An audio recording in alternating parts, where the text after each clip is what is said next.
Salam guru penggerak.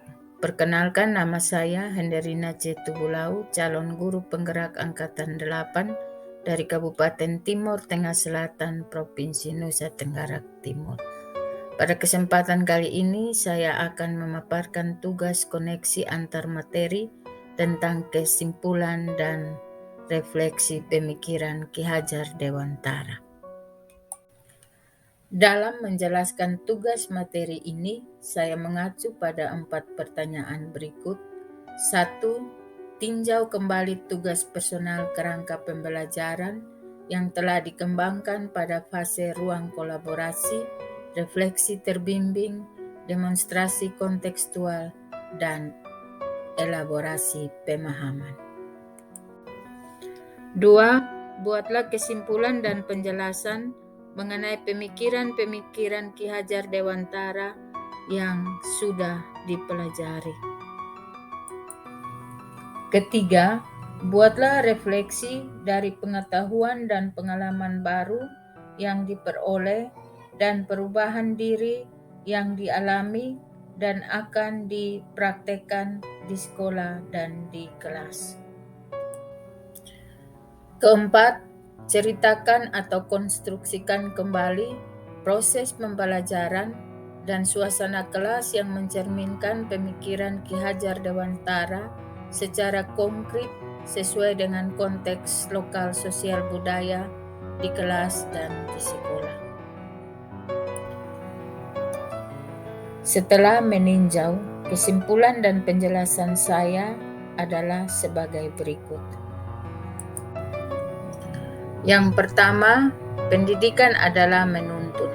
Menurut Ki Hajar Dewantara, pendidikan adalah memberi tuntunan terhadap segala kekuatan kodrat yang dimiliki oleh anak agar mampu mencapai keselamatan dan kebahagiaan baik sebagai manusia maupun sebagai anggota masyarakat.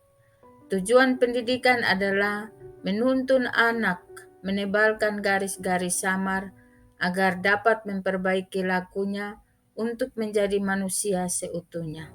Pendidikan menuntun untuk memperbaiki laku anak. Pendidikan menuntun untuk memberi kemerdekaan belajar bagi anak-anak, namun tetap diberi arahan dan didampingi agar anak tidak kehilangan arah. Dalam menuntun, Ki Hajar Dewantara memakai trilogi 1. Ingarso Sung Tulado, di mana guru harus memberi contoh yang baik dalam perkataan dan perbuatan. 2. Ingmadya Mangunkarso, di mana guru harus selalu berada di tengah-tengah siswa untuk memberi semangat. Guru harus menciptakan suasana aman dan nyaman untuk siswa belajar. Ketiga, Tuturi Handayani, di mana guru harus bisa memberi motivasi dan arahan pada siswa. Kesimpulan yang kedua, pendidikan harus memperhatikan kodrat alam dan kodrat zaman. Kodrat alam artinya, pendidikan harus sesuai dengan kearifan lokal, menumbuhkan potensi yang dimiliki siswa dengan memperhatikan sosio-kultural tempat siswa berada. Sedangkan kodrat zaman artinya pendidikan harus berkembang sejalan dengan perkembangan teknologi dan guru dapat membimbing siswa untuk memiliki keterampilan abad 21. Kesimpulan yang ketiga, budi pekerti. Dengan pendidikan diharapkan dapat merubah siswa untuk berbudi pekerti baik. Pendidikan membentuk keseimbangan hidup, cipta, rasa, karsa, karya siswa. Membentuk kesadaran sosial dengan melatih mengolah diri dan memahami kemampuan diri siswa. Membentuk kemampuan siswa dalam mengambil keputusan yang bertanggung jawab. Kesimpulan yang keempat, pendidikan yang menghamba pada siswa. Membebaskan anak dari segala ikatan, dengan suci mendekati anak, bukan meminta sesuatu hak, melainkan berhamba pada anak. Pendidik harus mendidik dengan tulus ikhlas, sepenuh hati tanpa mengharapkan imbalan. Refleksi pengetahuan dan pengalaman diri. Sebelum saya mempelajari modul, saya beranggapan bahwa 1. Saya kurang memahami karakteristik siswa. Saya berpikir bahwa siswa adalah selembar kertas kosong dan tugas saya adalah menulisnya. Dalam menulis, saya menuntut siswa mengerjakan semua tugas yang diberikan. Saya tidak mau memahami apa yang sebenarnya siswa inginkan, tetapi saya menuntut siswa menguasai materi dengan baik sehingga dapat mencapai KKM yang ditetapkan. 2. Pembelajaran di kelas masih bersifat statis. Saya mengajar secara konvensional dan statis tanpa menyadari alam murid itu sendiri. Saya tidak menyadari bahwa alam mereka berbeda dan zaman sudah banyak berubah. 3. Pembelajaran yang memperhatikan aspek kognitif siswa.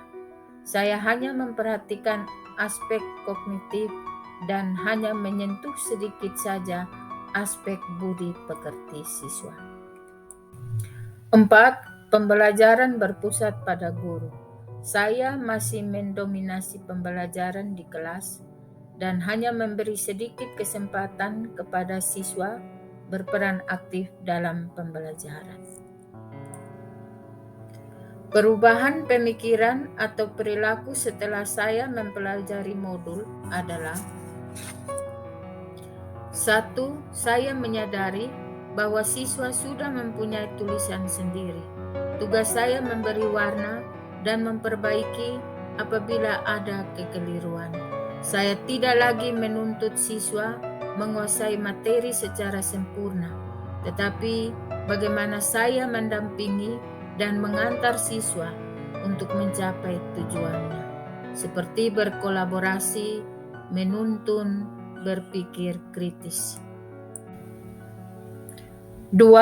Saya akan berusaha untuk menuntun siswa dengan selalu memperhatikan kodrat alam dan kodrat zaman. Memperhatikan karakteristik siswa, memperhatikan lingkungan siswa berada, dan menyadari bahwa zaman sudah berubah, sehingga saya juga harus membekali diri dengan baik untuk menuntun siswa menguasai keterampilan abad 21. 3. Saya harus menuntun siswa untuk mencapai keseimbangan budi pekerti untuk membawa siswa pada kebijaksanaan. 4. Saya harus melakukan pembelajaran yang berpusat pada siswa, mengetahui karakteristik siswa, dan menuntun siswa. Proses pembelajaran yang mencerminkan pemikiran Ki Hajar Dewantara adalah 1.